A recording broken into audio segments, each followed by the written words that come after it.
Hello and welcome to another Symetrix webinar. I'm your host, Stu Paterson, a technical sales engineer.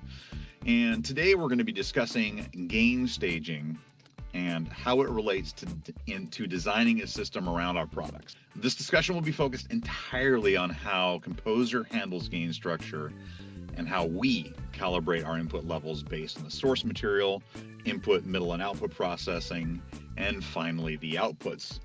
So let's take a look at the beginning of the signal chain. Let's say our DSPs. On the left, we have our Solus. In the middle, we have the Radius NX, and on the right, we have the Prism.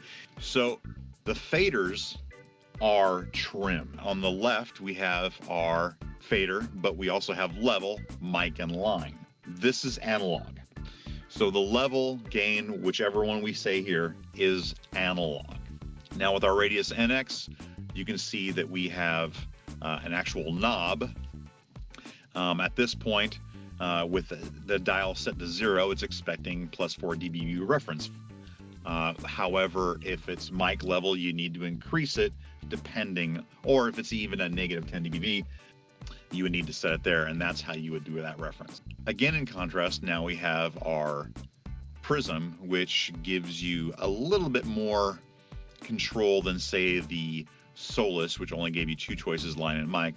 This one, we're setting it to our expected signal level. So if we're expecting +4 dBu or line level from an object, from a professional console, we can set it there. If it's a consumer grade, we can set it to -10 dBV. Or if it's various mics with various gain requirements, we can set it from -20, -40, or -50. Now, I mentioned that this fader, so that's the initial gain stage. Our digital trims, once it's past the analog to digital converters, which is what's happening with the gain, the initial gain and level, once it gets converted to digital, this is where you can increase or decrease the volume or the level through the remainder of the programming. That leads us to metering. Well, in order to set your levels, you use the meter, but you have to know what kind of meter we're talking about. All metering within our products is peak, not RMS, which means in order to get a good approximate RMS level, you need to get the meter a little hotter than you normally would. So we want our inputs to at least get to that level.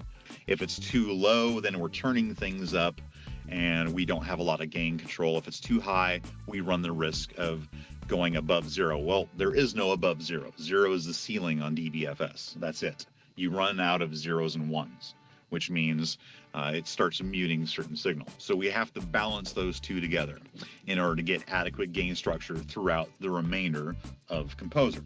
All right, now let's talk about the outputs. So outputs are the same thing. So this is an analog output.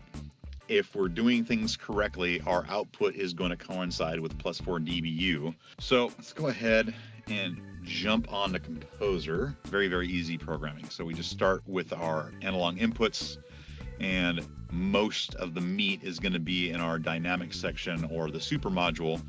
So we need to ensure that we have adequate gain throughout. And then we have our VCA that's controlling the overall volumes, and then our trims for customer use, and of course our analog output. So this is just a random signal generator, and every so often you'll notice that it will nearly spike at 0. This meter on the left here, peak, is corresponding with the input meter on the actual analog input module, as you see. I'm going to adjust the digital trim to bring that down, or to bring the RMS value down to right around -18, -20. So now you can see the disparity somewhat between the two levels.